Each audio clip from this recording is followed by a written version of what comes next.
nosotros teníamos el desafío de poder cambiar y garantizar, mejor dicho, la participación de las mujeres en el Consejo Deliberante. Ajá. Entonces, con este desafío que teníamos, que era enorme y que veíamos la necesidad de modificar unos artículos de la Carta Orgánica, claro, es que esto pasó desde el 2015, cuando ingresamos a la Secretaría de la Mujer. Claro. Ahí vimos que el Consejo Deliberante estaba compuesto por todos varones, o sea, todos los varones estaban decidiendo sobre el rumbo de nuestra ciudad, ¿no? Claro.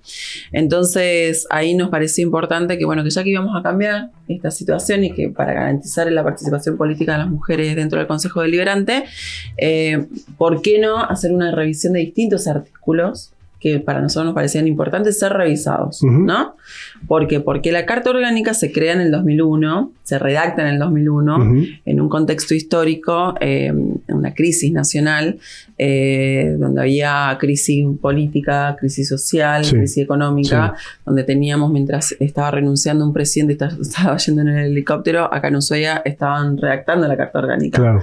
Que era de acuerdo a cómo pensaban que se iba a venir Ushuaia en ese momento.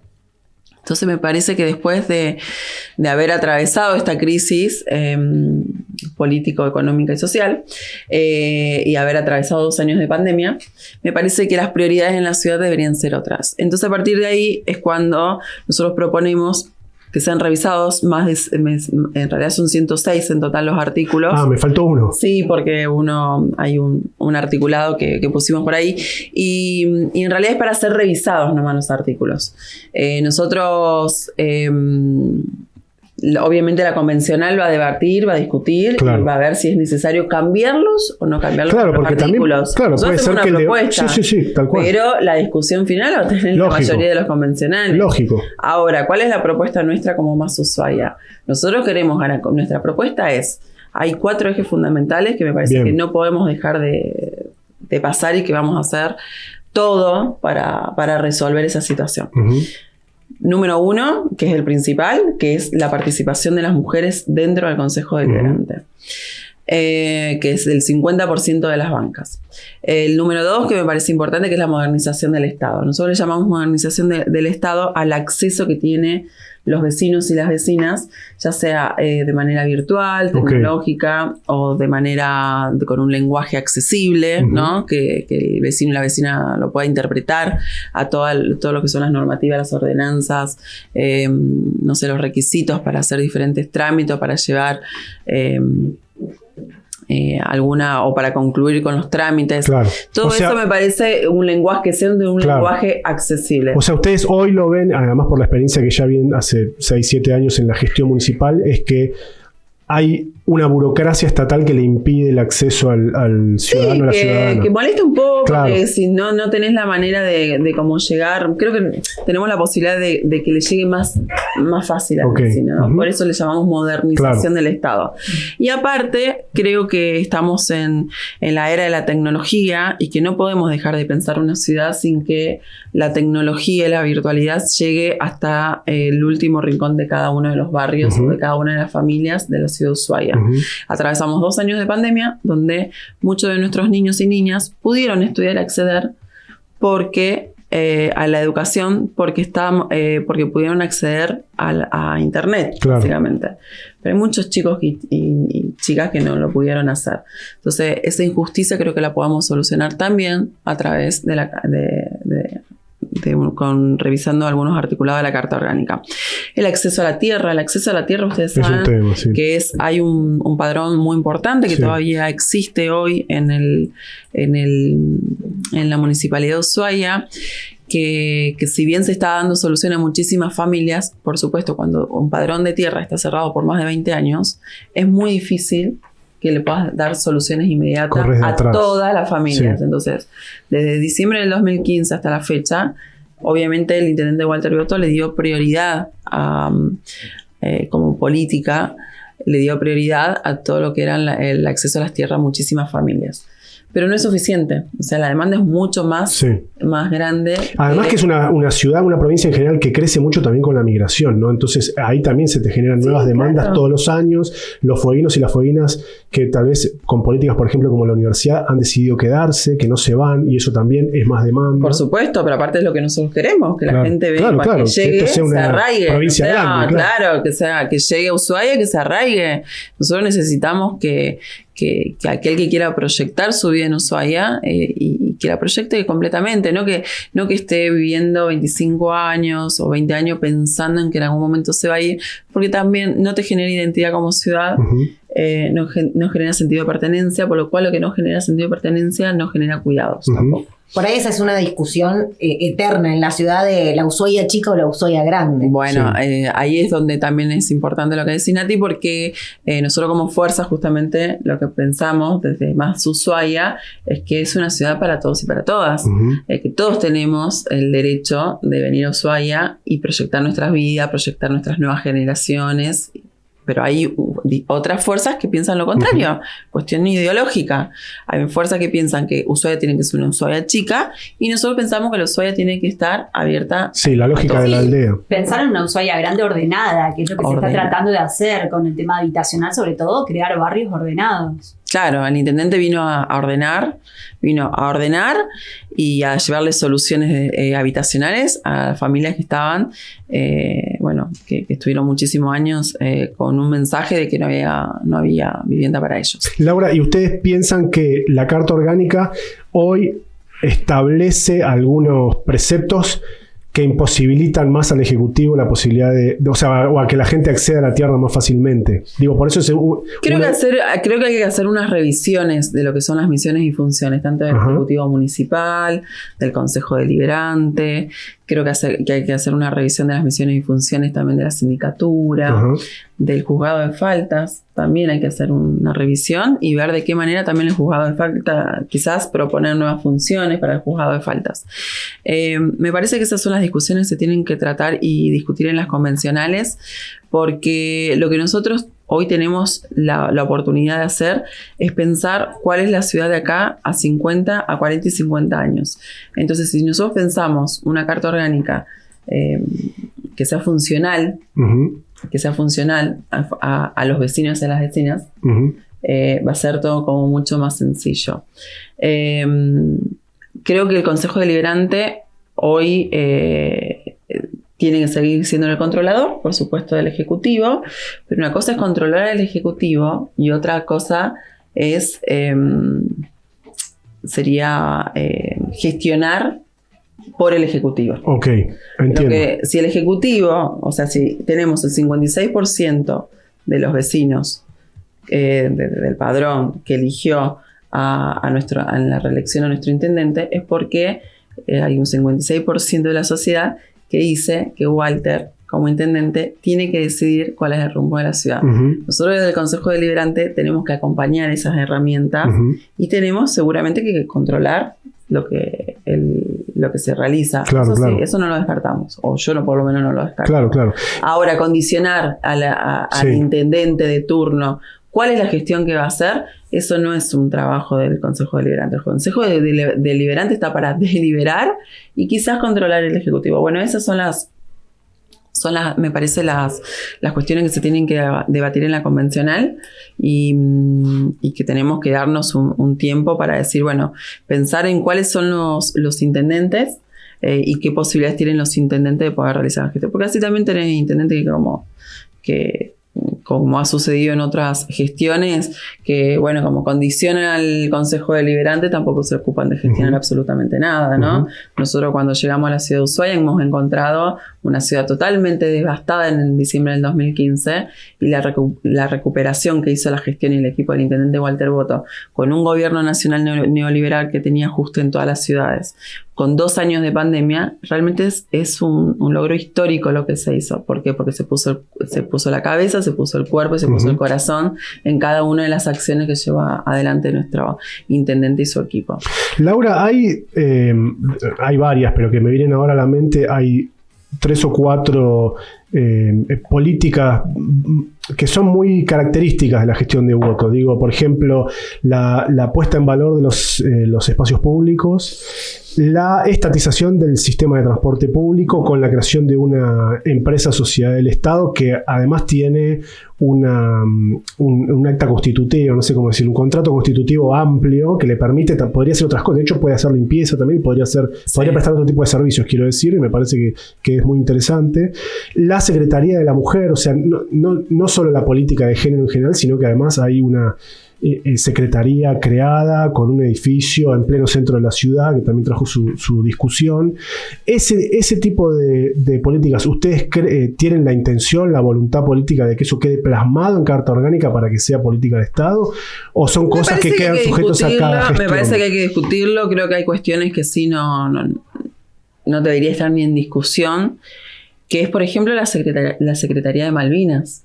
Bueno, yo creo que la Secretaría de Malvinas es una secretaría que sí tiene que estar plasmada por Carta Orgánica. Esta es una jerarquización que realiza el intendente Walter Boto, que es la primera vez que se jerarquiza el área de Malvinas, y creo que para seguir generando soberanía y seguir realizando nuestros reclamos respecto a nuestras tierras, creo que es necesario la prioridad y la jerarquización de esta área.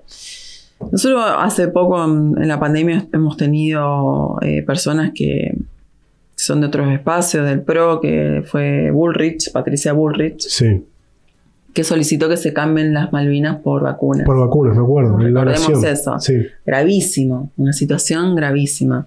Entonces, como no queremos que nadie con el pensamiento de Patricia Bullrich llegue a tomar, obviamente primero vamos a hacer todo para que no lleguen a tomar decisiones. Y si alguna vez existe y cometemos algún error por el cual hacemos que una persona con una mentalidad de Patricia Bullrich llegue a conducir una ciudad, nosotros mínimamente tenemos que tener la Secretaría de Malvinas ya plasmada por medio de nuestra Constitución municipal.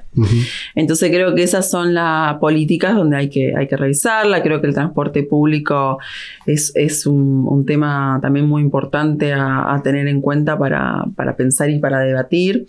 No estoy segura si plasmarlo dentro de la Carta Orgánica, pero sí respecto a eso lo que me gustaría comentarte es que nosotros hoy tenemos la posibilidad de tener una sociedad del Estado, es decir, el transporte público es patrimonio de los vecinos y las vecinas de Ushuaia. Todo lo que son los ingresos a la UICE, a esta sociedad del Estado, corresponde a los vecinos y las vecinas de Ushuaia. Ahora, desde el Consejo Deliberante nosotros recibimos muchísimos reclamos, por ejemplo, de inversión de la UICE, o de más acceso, mejor dicho, al transporte, que haya más colectivos en diferentes lugares, que haya más horarios, que haya otro tipo de colectivo más. Nosotros desde el Consejo Deliberante tenemos la posibilidad de autorizar nuevas inversiones, por ejemplo, a la UICE. Y sin embargo, en las últimas sesiones hubieron discusiones en donde nosotros desde el Consejo Deliberante no estuvieron los consensos necesarios para que la UICE pueda realizar lo necesario, que es justo el aumento del colectivo. Somos uno de los colectivos más baratos del país, nosotros, el costo del colectivo. Y sin embargo, los concejales, más allá que le reclaman al Ejecutivo mayor inversión en el transporte, mayor efectividad en el transporte, mayor garitas para cuidar a los vecinos y vecinas, en el momento de tomar decisiones importantes para que sucedan todo esto que se le reclama al Ejecutivo, siempre ponen el palo en las ruedas. Claro, porque para poder hacerlo hace falta plata. Es decir, para sumar más unidades, por ejemplo. ¿Y dónde querés que la saquemos? Claro, además en una situación inflacionaria que el otro día la Presidenta de la Nación celebraba el aumento salarial de los bancarios en un 60%, y eso tiene que ver con que la proyección inflacionaria de este año más o menos va a rondar eso, ¿no? Entonces me imagino que, no sé, un carburador, no sé, qué sé yo, o algo, las cubiertas. La otra vez hablaban del precio de las cubiertas. Y si la UICE tiene que comprar cubiertas para los colectivos, es una millonada de plata. La UICE no aumenta el costo de los colectivos desde el 2016. Claro.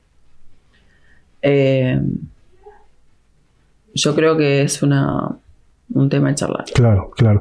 Laura, bueno, obligado también, y ya con esto te agradecemos, porque además tenés una actividad ahora, así que no te queremos quitar mucho más tiempo. Una de los cuestionamientos por parte de la oposición tiene que ver con que lo que plantean es que todo esto en realidad, todo lo que hemos estado hablando, tiene que ver con que el intendente quiere atornillarse al sillón no es el de Rivadavia, no sé, el sillón el sillón de Torelli, podemos decir, de la municipalidad.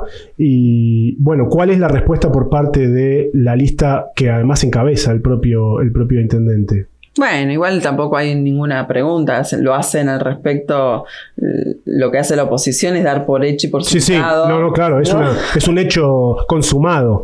Es un hecho consumado. Algo que se les ocurrió como última estrategia, en vez de pensar cuál es la ciudad que queremos acá a 50 años, lo que se les ocurrió es salir con esta versión, que hasta ahora no sé ni cuál sería el artículo que deberíamos modificar para que el intendente tenga esta propuesta que hacen ellos, que no sé, lo podemos tomar como propuesta, que el intendente sea reelegido. O sea, entre los artículos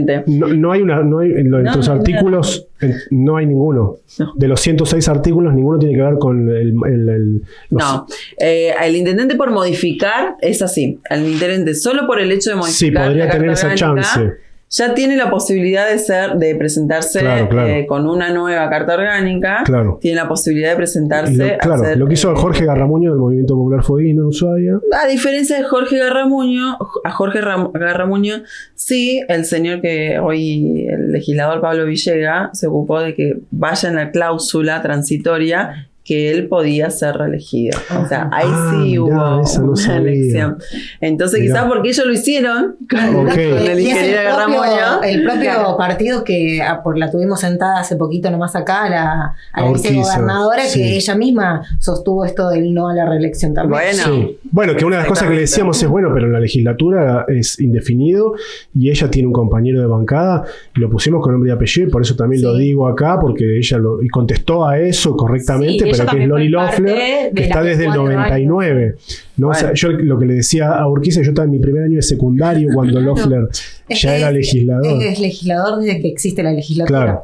Claro. Bueno, la verdad que podríamos hablar de lo que pasa en la legislatura, pero en este caso, como para tomarlo de ejemplo, ¿no? No, y Jorge Martín, que es radical, que era intendente de Río Grande, cuando hizo también, Jorge Martín tuvo 12 años. Claro, lo que digo es que nuestra propuesta es otra cosa, no es esta la propuesta. Primero, nadie le preguntó al intendente si quiere ser nuevamente reelegido, no lo sé, no. Hoy estamos en otra discusión que es pensar cuál es la ciudad que queremos. Y segundo, la gente lo tiene que elegir, entonces. Claro, la gente vota. El problema, el problema principal de la oposición es que saben que Walter tiene un equipo de trabajo que trabaja, básicamente, que gestiona, que piensa en el vecino, que piensa en las vecinas, y que tiene una aceptación y una imagen positiva de más del 60%. Del 70% estuvo en la última encuesta. Entonces me parece importante visibilizar esto, ¿no? Como de golpe, en vez de realizar las propuestas necesarias para pensar en este momento histórico en el que estamos, ¿no? Y en esta oportunidad histórica en la que estamos, de poder hablar del cuidado del medio ambiente. Digo, venimos también de 2 años de pandemia y necesitamos un sistema de salud que acompañe la salud de Ushuaia también. Digo, necesitamos acompañar lo que es la salud del cuidado del medio ambiente. Tenemos nuevos objetivos de desarrollo sostenible. En 2050, digo, cuando fue pensada la Carta Orgánica, seguramente estaban los objetivos de desarrollo que eran al 2020. Ya estamos en 2022, digo, tenemos que repensar todo de nuevo y no le tenemos que tener miedo a ese debate y a esa discusión. Porque estamos pensando cuál es la ciudad que queremos acá a 40 años. O sea, cuando yo tenga 80, básicamente, sería un pensamiento para tener una nueva Carta Orgánica. Pero digo, yo en ese sentido, yo tengo un fuerte compromiso con las nuevas generaciones y es algo que a mí permanentemente me tiene pensando, yo no quiero que las nuevas generaciones me reclamen cuál es la ciudad que le dejamos. Entonces voy a hacer todo lo necesario necesario para poder cuidar ese medio ambiente, para poder llevar a las mujeres al Consejo Deliberante. Hoy hablaba en una radio y hablábamos de cómo hoy es el nacimiento de Evita, el aniversario del nacimiento de Evita. Claro, es cierto. Entonces hablamos de la transformación que hizo Evita con su nacimiento y cómo nos ayudó a las mujeres, ¿no?, a participar en la política, no solamente con con nuestro voto, sino con acceder al mundo de la política. Pero sin embargo, después de tantas décadas que sucedió lo del voto femenino, hoy nosotras seguimos peleando por la paridad en el Consejo Deliberante. Y hoy yo tengo una hija de 14 años que sigue esta misma lucha. Es una locura después de tantos años que sigamos hablando de esto. Sí. Entonces digo, yo no quiero que las nuevas generaciones me reclamen esto. Evidentemente hay otras personas que si quieren no tienen ningún problema. A mí me pone en apuro esa situación. Laura, nos queda poquito tiempo, pero bueno, te hago 2 preguntas en una. Hay 2 artículos importantes. Uno, el que tiene que ver por ahí con ampliar los concejales, el número de concejales dentro del Consejo Deliberante, que me parece importante, y la discusión se la está llevando solamente al plano económico. Primero preguntarte qué opinas sobre eso, y después el tema del defensor del vecino. ¿Cómo ven ustedes esto y qué se podría aportar para, bueno, poder poner en práctica, que no se pudo poner nunca en práctica, la figura de defensor del vecino? Bien, yo creo que respecto a la ampliación de las bancas de los concejales fueron pensados 7 concejales cuando éramos una ciudad de 30.000 habitantes. Eso hay que tenerlo en cuenta, porque el 18 de mayo, que vamos a tener nuestro censo nacional, vamos a saber exactamente cuántos habitantes hay en Ushuaia. Y a partir de ahí, justamente vamos a estar nosotros pusimos a revisión ese artículo, porque ya aumentaron en Río Grande también, por ejemplo, la cantidad de bancas de los concejales. Claro, porque creemos ahí sí es proporcional. También, sí, creemos que hay una fórmula que hicimos hace poco también, en donde se aumenta una cantidad muy acotada, concejales, podemos tener mayor participación de las mujeres también en la política, pero ahora no se tiene que pasar de esa cantidad, que quizás sean 2. Bueno, hay una discusión ahí que nos vamos a ver dentro de la convencional las distintas fuerzas, en donde yo voy a estar a disposición, no importa si me toca o no ser convencional en el momento, pero sí voy a estar a disposición junto con el equipo que estuvo trabajando fuerte en esto para poder llevar las mayores soluciones. En cuanto al defensor del vecino, creo que yo me siento realmente como concejala de la ciudad y como lo que me represento, que es la voz del pueblo. Yo siento que soy una defensora de la vecina y del vecino. Entonces, darnos ese lugar también para debatir la figura del defensor del vecino y cuál es la figura que tendría si tomamos la decisión que continúe y darle la misión y funciones como corresponde y activarlo de una vez por todas. Bueno, por supuesto, sí, lo tenemos que discutir. Ahora, si me preguntan a mí, y yo me siento la concejala defensora de la vecina y del vecino. Entonces, ¿de qué manera también hacemos nosotros? O sea, ¿qué es lo que hacemos nosotros también para no superponer? Claro, porque puede haber una superposición. Porque uno de los grandes problemas es que cuando yo digo hay que revisar las misiones y funciones de la sindicatura, del Consejo Deliberante, del Ejecutivo Municipal y del Juzgado de Falta, porque yo siento es que las facultades están superpuestas. Entonces, hoy, ¿qué pide el vecino? Che, pónganse de acuerdo, organícense y no hagan todo lo mismo. Y ¿sabes qué? Tienen razones las familias. Entonces, en ese sentido, me parece que tenemos que pensar también y discutir y llevar una discusión que para mí tiene que ser coherente. Ahora, si la discusión de la convencional va a ser si la reelección de Walter sí, la reelección de Walter no, imagínate qué carta orgánica o qué tipo de discusión podemos llevar a los vecinos y a las vecinas respecto a la modificación de la carta orgánica. O sea, no es una discusión ni seria ni madura hablar de si la reelección de Walter sí, si la reelección de Walter no. Che, estamos hablando de 106 artículos que tienen que ser revisados por la convencional. Entre eso tenemos la Secretaría de Malvinas, las cuestiones de Malvinas, el escudo de la ciudad, donde falta Malvinas. Tenemos un montón de cosas que discutir realmente y cosas importantes. Eso. Laura, gracias por haber venido. Este era el último día que nosotros podíamos hacer este tipo de entrevistas porque ya el sábado que viene no se puede y el domingo se vota. Recuerden que es el día domingo. Se vota como... Domingo 15. Domingo 15. Se vota como cualquier elección. Lo pueden buscar en el padrón por las dudas que hayan cambiado de escuela, etcétera. Pero uno vota, va a tener las boletas. Las preferencias valen, o sea, funcionan igual. O sea, uno puede marcar, pero es cierto también que el famoso fallo que hizo el Superior Tribunal de Justicia también rige, así que esperemos también que salga con la mayor paridad posible dentro de este contexto, ¿no? Y que se dé la discusión, que me parece que siempre es saludable que haya este tipo de discusiones. Así que 96 es el número de la lista, ¿no? La lista es 96, nosotros somos una lista de 14 representantes de distintos sectores de la sociedad.